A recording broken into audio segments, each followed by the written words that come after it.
So I'm excited that he taking out time. You just don't know, as busy as judges are, to have one drive all the way down 95 on a work day and come here to New London, Connecticut is a big deal. It's a big deal. It's a big deal. We need to appreciate that. And our dear sister who's with him as a jury administrator has come from Bridgeport, which is just a little bit. Woo. So you know, to be here tonight means they wanted to be here. I don't think they get anything extra for doing it. They're doing what they think they need to do to help make the world a little better place. And so I pray that you will listen to them. I'm not going to have any further preliminaries. I'm going to invite Judge Meyer to come. Judge, you can call for the video whenever you're ready and make preliminary remarks and ask for the video, whatever you desire to do. Please welcome with me, Judge Meyer.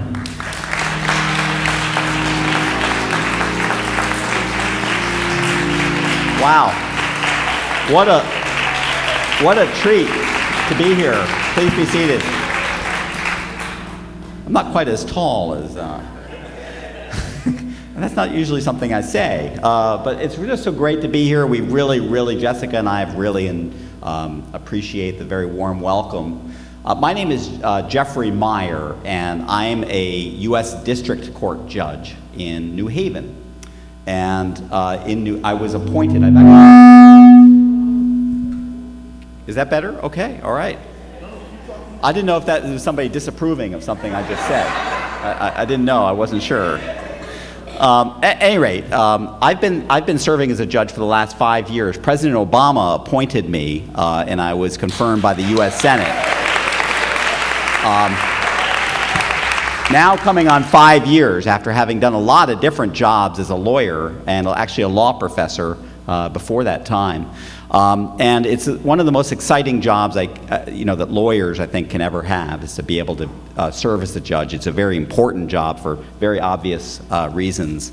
And so I'm thrilled to actually take some time away from there and come up 95 and to spend time with all of you. Let me talk to you just a little bit about, if I can, about what the court does and the job of the federal court. And then I might ask Jessica to come up and talk about juries, and then perhaps we'll show you a couple of videos because you'll be tired of hearing from us by that point in time. And then I'd like to talk to you about a special program that was mentioned before the reentry court. So as a federal judge in Connecticut, there are actually 8 federal judges, and they are appointed or nominated by the president, confirmed by the U.S. Senate, and then they stick around for a long time. Actually, under the Constitution, federal judges have lifetime tenure. Even one of my colleagues, who is still hearing cases, is 95 years old. So they come in and we hear essentially, we have courthouses. Unfortunately, there's not one in New London. I'd love to have one in New London. But we have them in New Haven and Bridgeport and Hartford. And in those courthouses, we have a mixture of civil cases, in other words, cases where disputes between private parties, sometimes about money, or even about insurance, or about important civil justice programs. Sometimes I have a lot of cases actually that are tried before me involving claims, allegations of excessive use of force by law enforcement authorities. So I have civil rights claims that come in the courthouse. And then the other kind of case, and the case maybe we'll focus on tonight because this is Criminal Justice Month, are criminal cases, are prosecutions by the federal government that involve criminal charges in some manner. So these keep us very busy with a lot of trials, a lot of juries come in. I'll be picking a jury for a case just in 2 days from now and starting trial for the balance of the week and the week after. And just finished up a trial last month. So it's really intriguing and fun work. So what we'd like to do is maybe, Jessica, if you want to come up and just talk about a little bit about your job, jury administrator. Jessica oversees kind of the whole district. And I think our hope is, after showing you the video and talking to you a bit about the meaning of jury service, and it has a lot of meaning, I should say, we hope we might get some of your insights in terms of what we can be doing better to encourage people to respond to jury summons, right, and come in and be jurors. So come on up, Jessica. Yeah.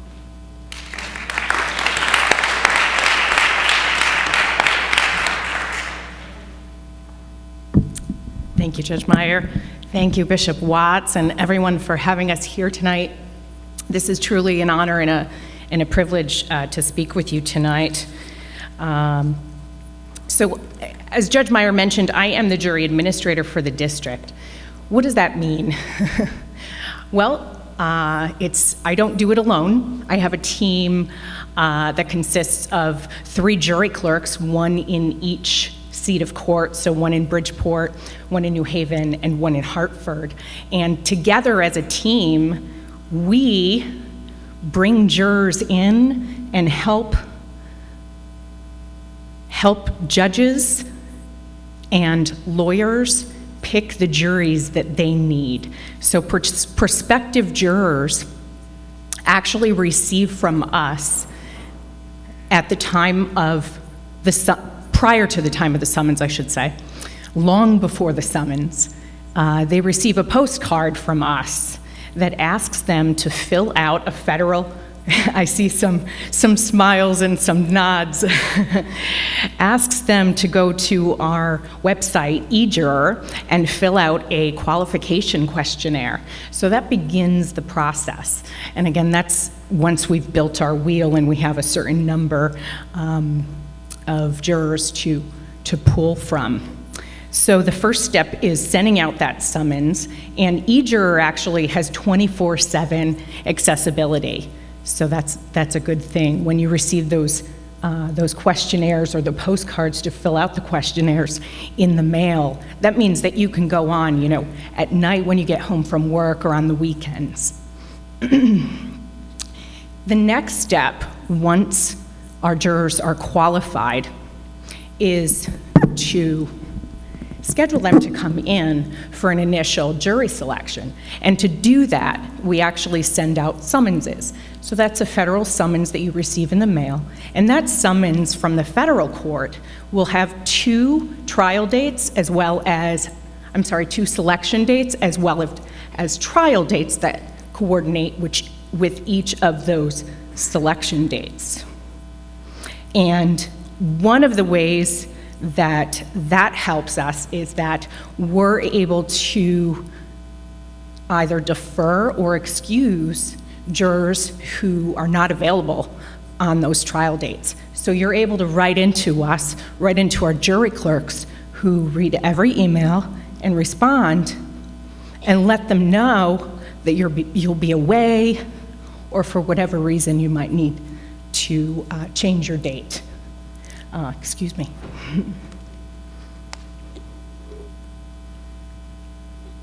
So the jury clerks are constantly dealing with requests to be excused or deferred.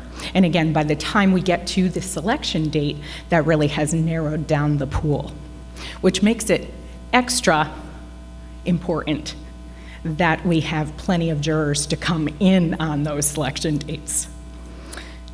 And on those selection dates, if you've ever served in federal court, you may find that we actually provide coffee and tea for our jurors. We also provide plenty of instruction ahead of time so that people know where to park.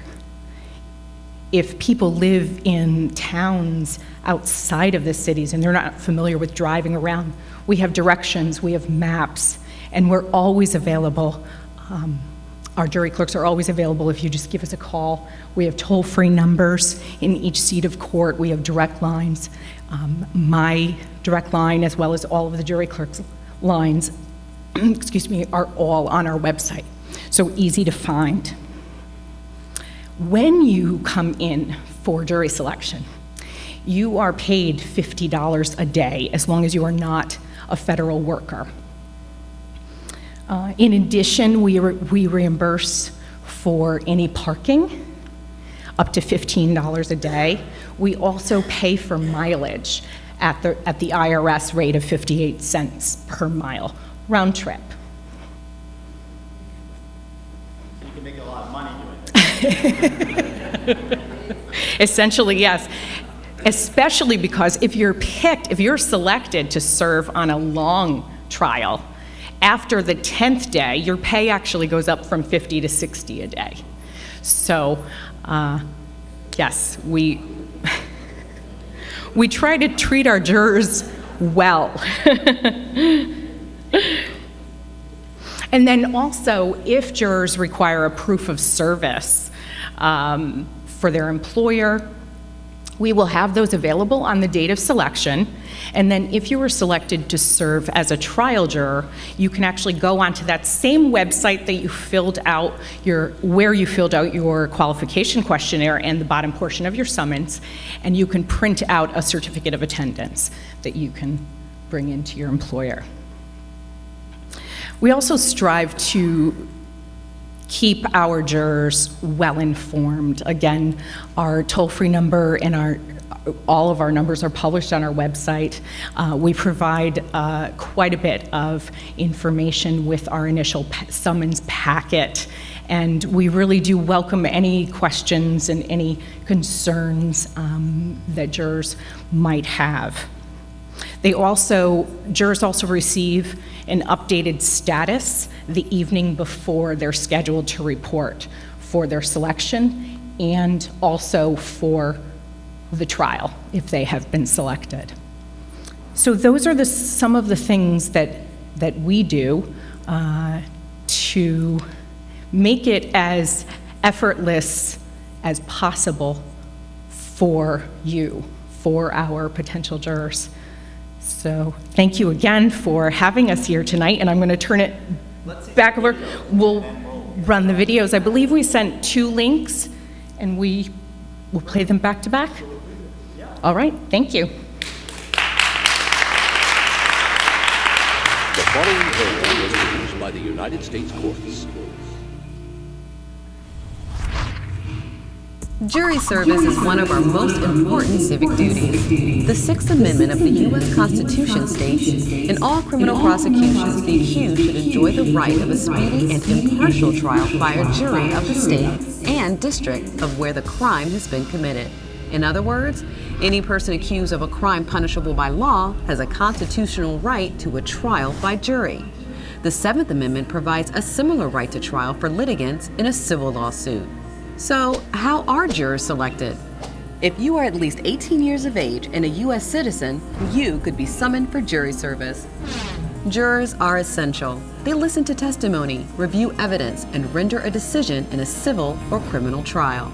There are 2 types of juries, grand and petit. A grand jury determines if there's probable cause or enough evidence to charge a person with a crime. It consists of 16 to 23 people, and proceedings are not open to the public. A petit jury, which you're probably more familiar with, is also called a trial jury. It consists of 6 to 12 jurors who examine the facts and render a guilty or not guilty verdict in a criminal trial. Before a jury is selected, the court and counsel will question potential jurors to ensure an impartial jury, as required by the Constitution. This preliminary examination is known as voir dire. If a juror is biased, counsel can ask the judge to dismiss that person for cause. There are also what are called peremptory challenges. In some criminal cases, this allows counsel to excuse a limited number of potential jurors without stating cause if the attorney believes a juror will not serve the best interests of their client, but a juror cannot be excused based on race or sex. In some cases, alternate jurors are selected to take the place of jurors who may become ill during the trial. Alternate jurors hear the evidence just as other jurors, but they don't participate in the deliberation unless officially replaced. Before the trial begins, the judge or the jurors will select who will serve as a foreperson.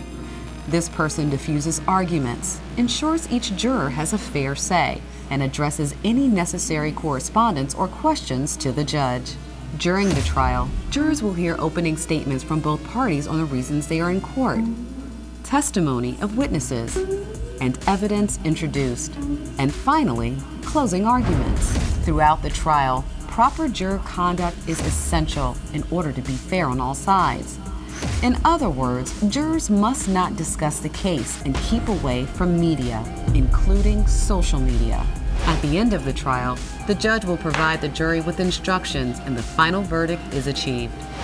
Unlike what we see on TV, rarely is there a hung jury or a jury that cannot come to a decision.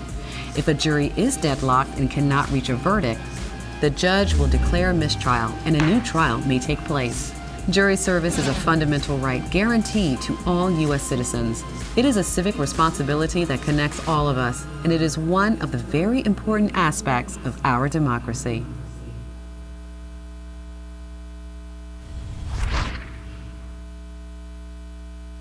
The following program was produced by the United States Courts.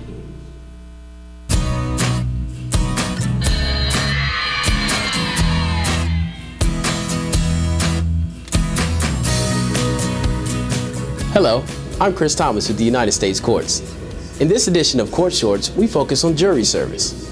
Every year, some local federal courts host the National Open Doors to Federal Courts Outreach Program. This program introduces high school students and their teachers to jury service, the most direct way of participating in our democracy. In this broadcast, students question federal judges from across the country on the basics of jury service. Let's hear what they have to say. Why is jury service important? Thomas Jefferson said that one of the three bedrocks of freedom in this country were freedom of religion, freedom of speech, and the right to trial by jury. So jury service is not something that's been important because it's been around for a very short period of time. It's part of the foundation of our American system. Juries are the purest form of democracy that we have in this country. Every week in courthouses around the country, 6 to 12 people will sit and bring a particular statute to life, bring the Constitution to life, and give it meaning. Without the jury, our whole judicial system as we know it falls apart. The jury is really the most important person in the courtroom when there is a trial. What is the role of the jury? They make the decision. The judge is the referee and makes sure that they understand the rules, just like people who play in a game have to understand the rules. The judge gives them the rules and then they make the decision. We like to say that a lawsuit has two parts. There's the facts and the law.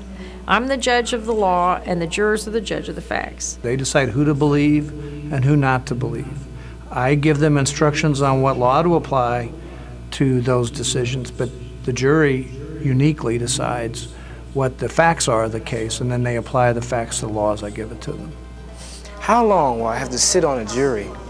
Most trials only take 1 or 2 days. You serve from 9 to 5. We take an hour for lunch. We take a 15-minute recess in the morning, a 15-minute recess in the afternoon. We strive every week to make sure that when a citizen comes to our courthouse to serve as a juror, that we use their time wisely. Is it worth my time if I wait in the jury assembly room but don't serve? We need a pool from which to select the jury. Those names are drawn then randomly, and they go to the courtroom. Even some of the ones that go to the courtroom aren't selected for the actual jury. But without them being there, without the lawyers having the ability to pick the ones that they believe will be the fairest in their case, the whole system falls apart.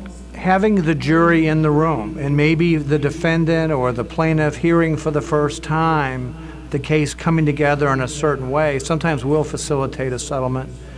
So even if a jury doesn't hear a case to conclusion, they have contributed to solving the dispute between the parties. Is it important for the jury to be diverse? The goal of a jury is to have a cross-section of the community. And so if people aren't willing to serve, then only those who don't have a good excuse not to serve are the ones that will end up on the jury. And that's not a good cross-section. We want everyone to be there, everyone to have their voice in the way our justice system works. I just think it's amazing that you can get 12 people from different walks of life, different ages, different backgrounds, different life experiences, who usually can come to an agreement. Do you always agree with the verdicts? When a very diverse jury, both ethnically, gender, and geographically, they agree unanimously, you have great confidence in their decision making. When you have 12 people making a decision, they're more likely to get it right. If just one person makes a decision, they might not think of all the angles. And having a jury and their ability to discuss it with one another, they can really talk through the evidence and reach the correct decision. Have you ever served on a jury? I've been called for jury service about 6 times, and every single time I show up, so I know the pressures and responsibilities of jurors. I think it's important that if I'm going to demand that other people serve as jurors, that I be willing to serve also. Why should I serve on a jury? Jurors invariably say to me afterwards, Judge, I didn't realize that it could be so interesting and really fun at times. I have never talked to anybody that has served on a jury, no matter how apprehensive they were before, that didn't love and value their experience after they had it. I think it's a privilege to be able to participate in this system that we have had for over 200 years. They walk away feeling that they are greater citizens and better members of our citizenry for doing that. In today's world, we talk a lot about patriotism. I think jurors who serve on jury duty are being very patriotic. They're doing a role that the Constitution asks them to do. For podcasts, games, homework help, and much more on jury service, explore the educational resources section of www.uscourts.gov. With this edition of Court Shorts, I'm Chris Thomas.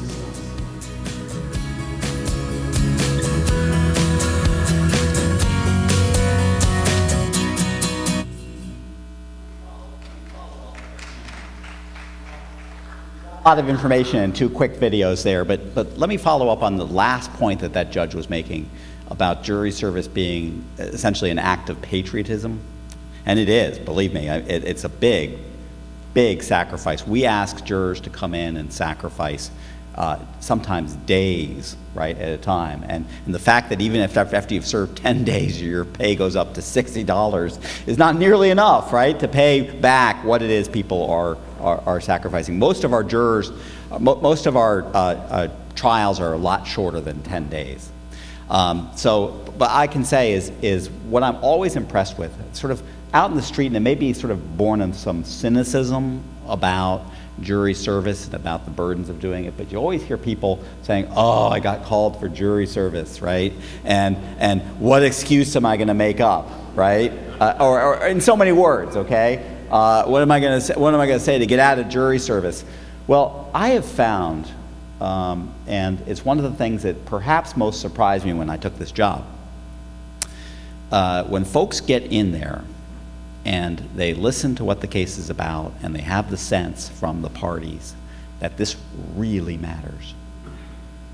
I have very few people who start making up excuses. Now, let me tell you, I always have a few, right? I'll have maybe 75 people in the courtroom, and there'll be 2 or 3 who are just, making up every excuse to high heaven about why they don't want to serve. And my view is, okay, then don't, right? Don't. But I have a whole large number of people, the vast majority, I'd say, who actually won't lie. They will be honest. They will say, yeah, it's an inconvenience to me, but I'm still going to be fair and impartial if I take part in this case. And really what they're doing is they're giving, I think, expression to the importance of what they do. Because this is the other thing you heard that the jurors do. You remember the first judge who's asked, right? The guy from Missouri who's asked, do you always agree with juries, right? Did he answer that question? No, right? He didn't answer the question, right? He says, well, juries, and things like that. And the answer, I'll answer the question, I do not always agree with juries when I see them come down, right? I don't always agree with juries. But then I talked to one of my colleagues about that. Actually, when I started off as a judge, I asked this colleague, so do you always agree with the juries? And she says, I'm always asked that by the juries themselves, because we all go and meet with juries afterwards and ask them, right? And my answer to that is, how do I know if I agreed with the jury? Because I wasn't part of the jury, right? Because what's so important about the jury, whether it's 6 people or 8 people in a civil case or 12 people, it's always 12 people in a criminal case, right? Because people's liberties at stake, right? Is the fact that they put their heads together and they deliberate, and they deliberate and deliberate. And I have cases that will go maybe 1, 2, or 3 days for trial. And the jury will deliberate 1, 2, and sometimes 3 days, right? All in, a room together. Perfect strangers, right? Because they take it so seriously. And so the answer is, I don't know if I agree, because I wasn't part of the jury. I didn't have the benefit of 11 other people to tell me how they interpreted, this witness. Was this witness edgy and, not credible, or how does this piece of evidence fit together? And it's just, it actually restores a lot of faith for me when I see how dedicated jurors are and how willing they are to sacrifice to be part of it. The other thing, and the last thing I'm going to say about juries is this. So after I bring in a jury and we've gone through the whole selection process, and my clerk of court calls up the numbers, right? And you sort of see people say, juror number 12, and they kind of, right? And they sit in their seat, okay? And what you see is, you see them thinking, oh my goodness, right? What am I telling my boss, right? What am I telling my, babysitter? What am I telling my significant other at home, right? That basically 3 more days I got to come back, hoof it into New Haven, right? And sit in for a trial and basically completely just put the rest of my life on hold.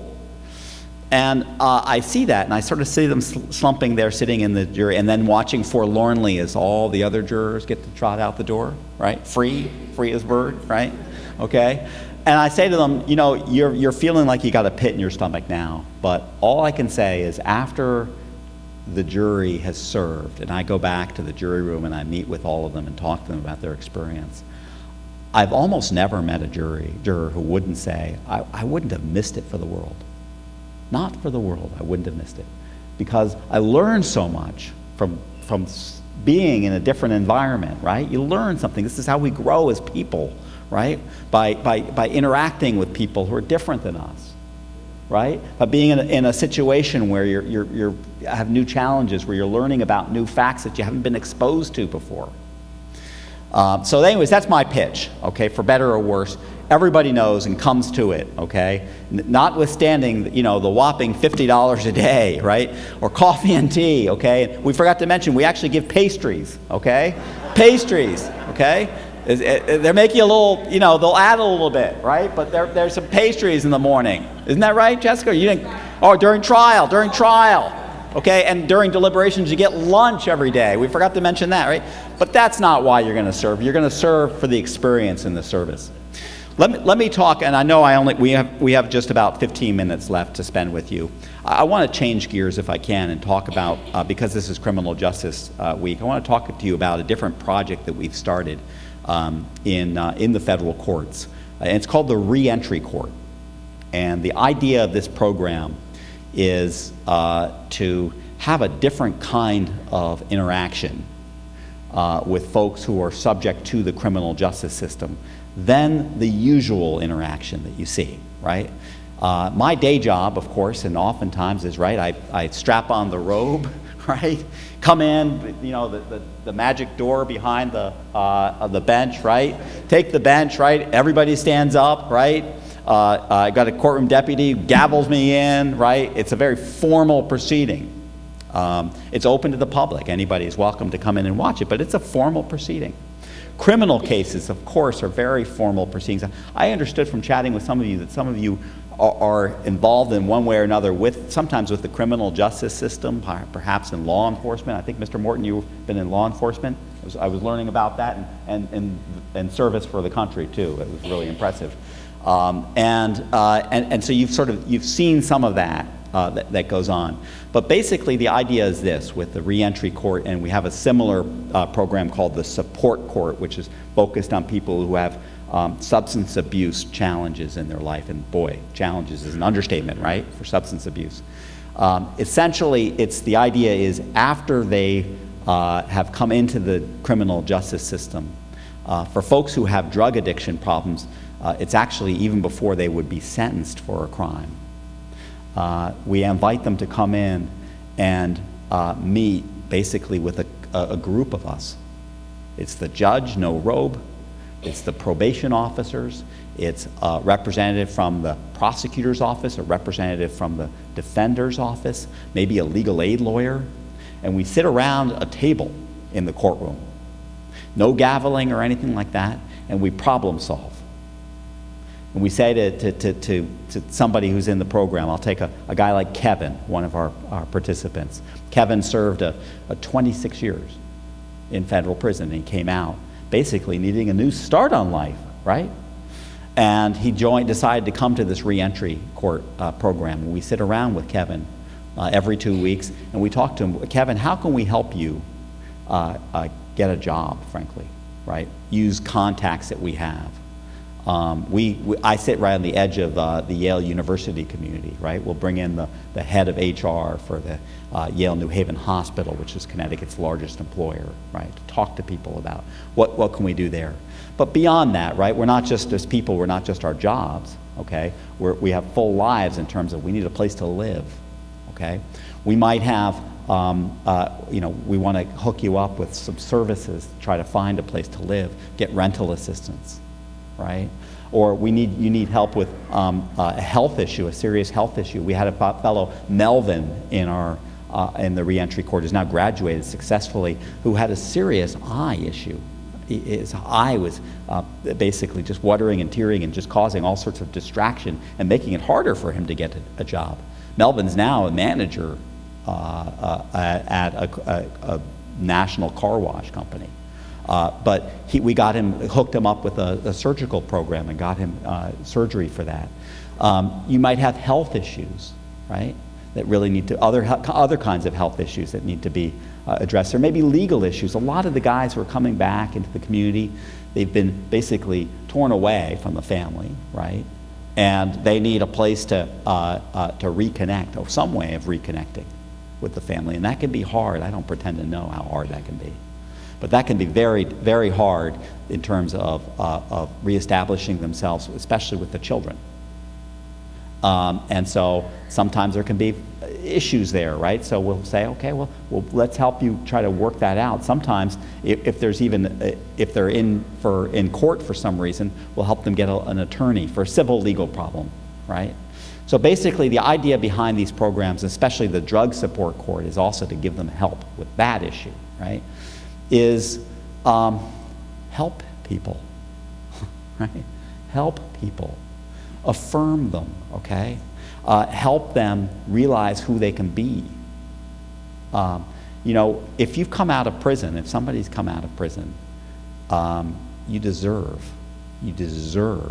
a chance, right?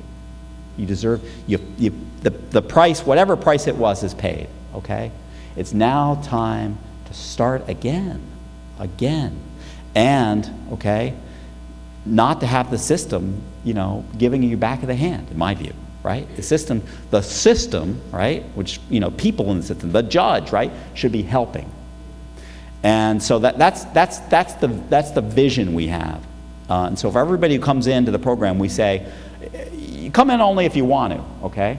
We go to, 2 weeks ago, we went with our whole team up to the federal prison in Danbury. It's the only federal prison in Connecticut. It has both women and men there. And we spoke to them about this and said, and you just see the hunger. You see these guys and the women, right, who are so eager to basically set life on a different path than they have before. And we invite them, come in and be a part of our program. If you'd like to be a part of the program, we'd love to have you. It's not for everyone, but it is for a lot of them. And if they come in, they basically get all their sort of post-sentence supervision shortened automatically. And then we have, if you got through the program for a year, we have a big party. It's a graduation party. And what we do is we invite, typically the guys who are in the program, I don't know them before. It's not that I impose a sentence on them before. It's typically another judge who's imposed a sentence. And so we ask that judge to come in and be a part of this party. And for some guys, it's the first graduation they've had, right? So we get a mortar and pestle, right? It is a graduation, right? And we celebrate what they've done. We talk about the amazing things that they've done. These guys, most of them have 2 jobs, And most of them have had other successes in terms of putting together sort of personal pieces of their life and have had reckonings that we've talked about at our sessions. And then we just celebrate and we talk about the good things. So my suggestion is it's a good thing for the guys who are part of the program, but I'm also going to suggest one other thing to you. It's a good thing for this guy, right? Okay, because if you think about how the criminal justice system works, okay, it's seeing people, for judges, it's seeing people at their lowest level, right, at their worst, okay? It's showing that side of them. And the next time, right, typically in the old way of doing things, right, I would impose a sentence, okay? And when am I going to see that person again? All right? I might never see the person again, but if I do see the person, why am I going to see the person again? Huh? They got back into trouble again, right? So what do you think, what effect do you think that has on judges, right, and prosecutors and others if the only time you see somebody in court is to punish what they did wrong, okay? How about we celebrate what they did right, okay? So that's the idea. That's the idea, is let's celebrate that, okay? And let's do that. And maybe, right, maybe next time I'm deciding what a sentence, right, part of what our job is, it's the hardest part of what the job is, I will be more cognizant, right, because I've seen, oh boy, this person's a lot like Melvin, this person's a lot like Kevin. I see a lot of potential in this person. So it's a really important educational experience for me. It's exciting. I just want to invite any of you who might be inclined. It's open to the public. All of our court proceedings are essentially open to the public. If for some reason you found yourself way down the road in New Haven, you'd be very welcome to come to the historic federal courthouse down there. Come in and visit with me. I'd love to see you. If by chance you were there on a Wednesday afternoon when we hold the reentry court, we'd love to have you just be there and kind of bear witness to what it is that we try to do. We're not perfect, but I think it's a step in the right direction. So it's just fun to sort of share the news with you about that. Anyways, Bishop, you told me people were going to start wandering out at 7:30, but I don't know if people have questions or if you want to wander, you're not captive here. Go wander, right? You've heard enough, perhaps, but if you have questions for me or for Jessica, we'd love to chat with you about that. And I'm also going to hang around a little bit afterwards, unless I'm kicked out of here. So yeah, there's a question that looks like up in the top. Yes, from on high.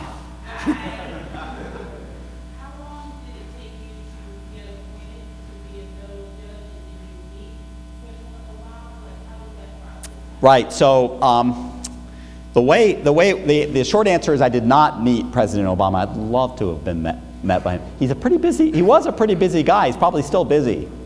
But the way it works for federal judges, almost all federal judges, unless somebody is appointed to the U.S. Supreme Court, then they certainly meet the president, is the Senate leaders typically take a key part of recommending candidates. And they have a screening committee that interviews lawyers in Connecticut. That both of the senators have a screening committee that make a recommendation. And then in turn, if that screening committee of maybe 12 to 13 people, lawyers and non-lawyers alike, make a recommendation of several people who then meet with the senators, and then the senators make a recommendation to the White House. So for me, I had a recommendation made there, and then I went down to the White House and met with the White House lawyers, the counsel's office there, and spoke with them. So I spoke with them, spoke with the senators, spoke with the screening committee, and then I was, luckiest day of my life. I got, there's a lot of talented people out there. I don't know if I'm the best of them, but I was really lucky to get that opportunity. And then once I was nominated, you may read sometimes in the newspaper, it takes a long time to get through the process. And so it took a good almost 9 months before I was ultimately confirmed by a vote in the U.S. Senate. Thank you. Thank you. Yeah.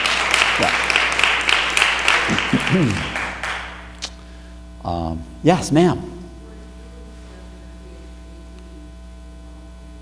I'm sorry, I couldn't hear you. For age 18?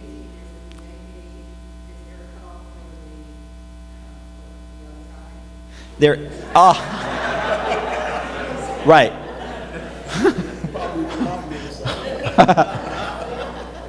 There is, Jessica, what's the age at which somebody can opt out? Sure. For federal court, it's actually 75. Right. I know state court is 70.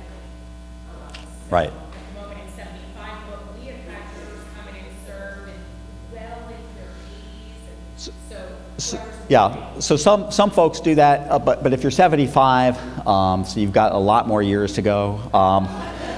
If you're 75, you can opt out at that point. Here's the reality: is when folks come in, and I've had this plenty of times happen, they've said, "Listen, this is not a good time or a good season in my life to be doing this." It can be because they're taking care of family members. It can be because they're confronting issues with any kind of medical issues and things like that. That's important. They're candid about that, and we say, yeah, we understand, so you certainly wouldn't have to serve. Yes, there's a question in the far back.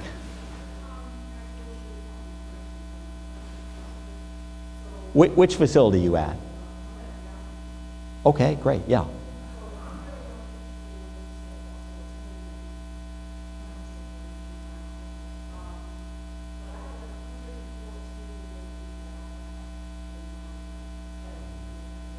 Wow.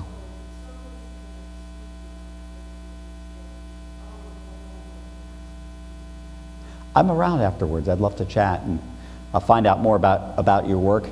Our program is working with folks right now who are in the federal system.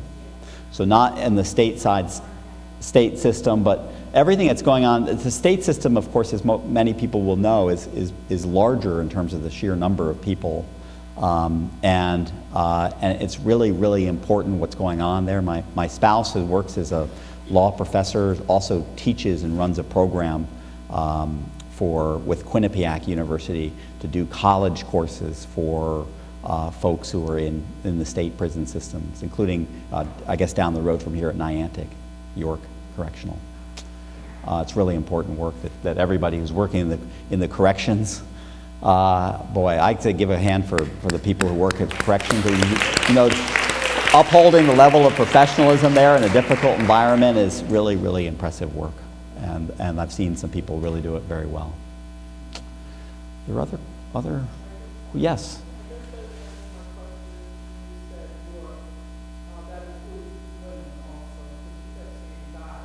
Yeah, so in my reentry court program, it is all guys right now, and the reason is in large part because of the way that cases are charged in the federal courts. The overwhelming number of cases in the federal courts, which are generally more serious than, in some ways more serious, involve male defendants, and so we would love to have women be part of our program. It's open to it. But it's a matter of reality with the people who've been in the program. And I have 12 at a time because I want to get to work individually with everybody. They've been guys. Yeah. Yes.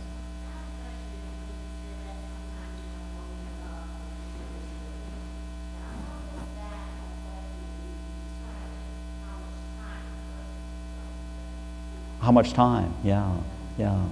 So, so just to back up from there and to make sure people understand, the jury's function in the American justice system is basically to come to a verdict on the facts of a case. If it's a criminal case, it's not to sentence or to impose a sentence, and they're actually told that should not be a concern of theirs.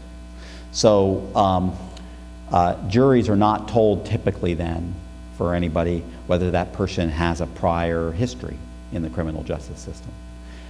They also don't learn about kind of good things, right? Successes that they've had, right?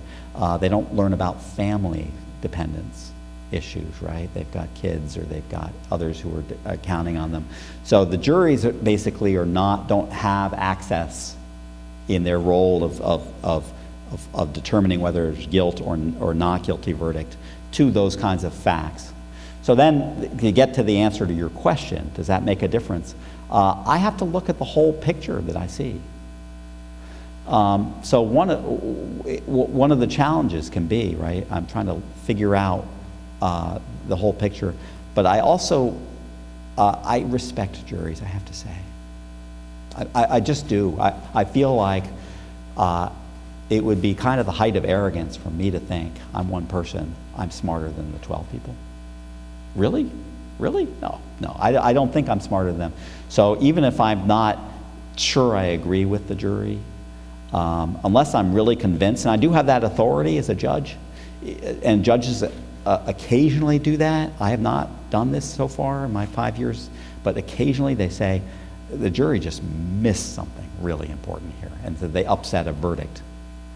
So I can't help it because I'm human. When I'm looking at somebody and I'm deciding what a sentence is, I'm going to have my view in terms of that, but I'm also going to really respect the jury for most of these.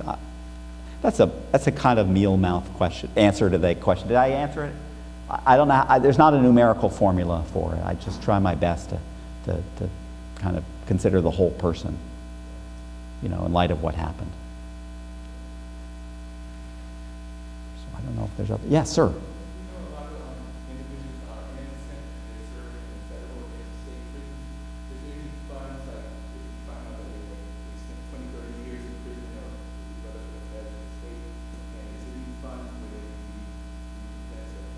Yeah. So there are there are a number of very notable cases that have been in the media involving people whose convictions were completely vacated. Typically, oftentimes because of DNA findings, and for those people, they are able to apply to the Connecticut Claims Commissioner to seek compensation, and some of them have received fairly large. I don't have the numbers at my tip of my fingers, but they've received a fairly large compensation. But does it really compensate? Folks who've been, lost 17, 18, 20 years. These are the kinds of cases you have.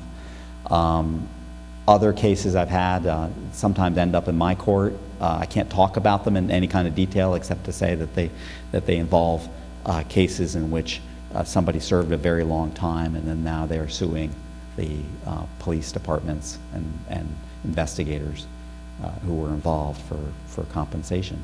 Those are really hard cases. Yes, ma'am?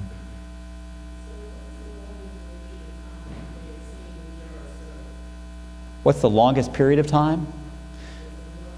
In one trial. So the longest period of time, when I was a lawyer, I did an 11-week trial up in Hartford.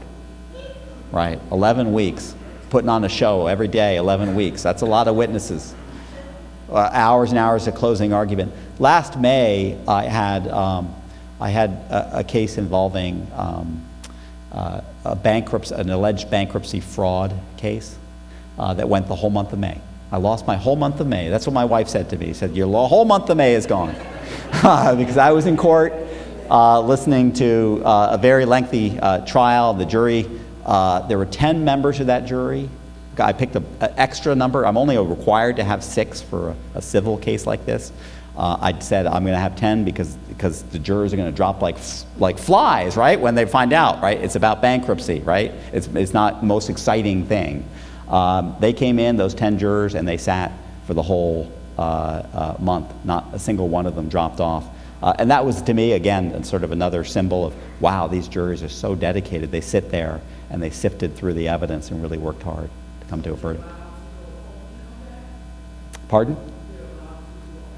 Oh yes, no. I hope we didn't give you the impression that you can't go home. Our jury day is we ask folks to come in 8:45. We have coffee, tea, pastries ready for them. 9 o'clock, and I'm pretty punctual about this. They're coming through the door. They're sitting in their very comfortable seats, very comfortable seats in the federal courthouse.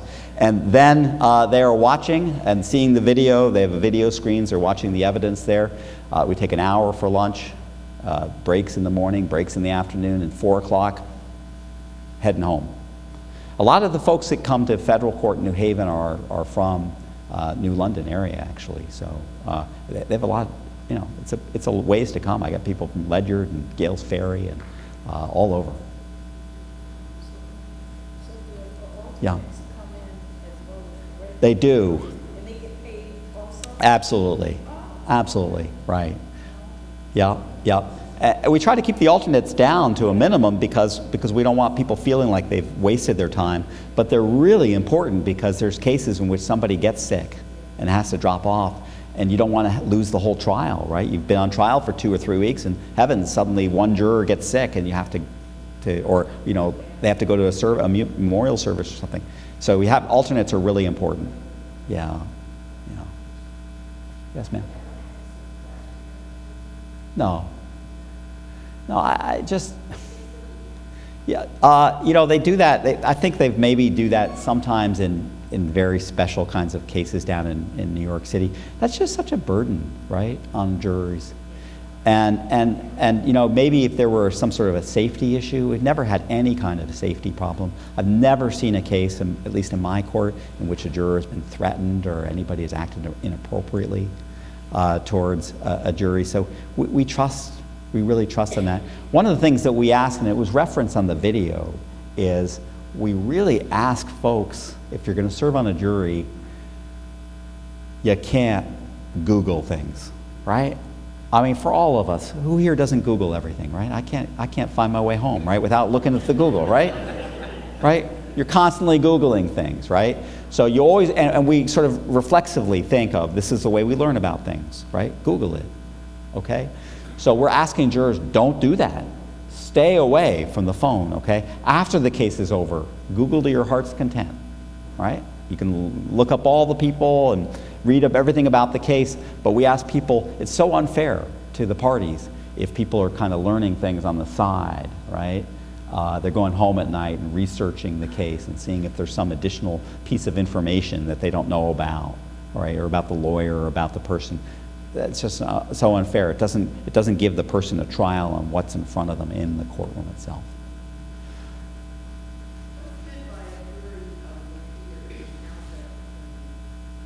How's it determined? Yeah, of your peers, right? Well, it can't be your peers literally in terms of it can't be your friends, right? Because you wouldn't have a fair and impartial jury. The Constitution guarantees a cross section of the community. So our jury pool is primarily built on the drivers, anybody who has a driver's license who is a citizen, and voter registration as well. And so then a random selection is made by computer of folks to come in for that. So it's a jury of your peers. It might be a case that's arising, and if it's in New Haven, right? The peers are going to be, in the federal court at least, they're going to be from all of New Haven County going up to Waterbury, I think, right?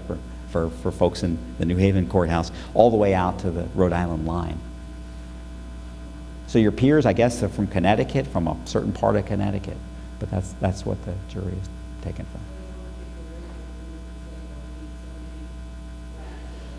No, that's unconstitutional. That's flagrantly unconstitutional to make anyone's race or gender, religion, national origin, any part of their jury service, of their qualifications to serve.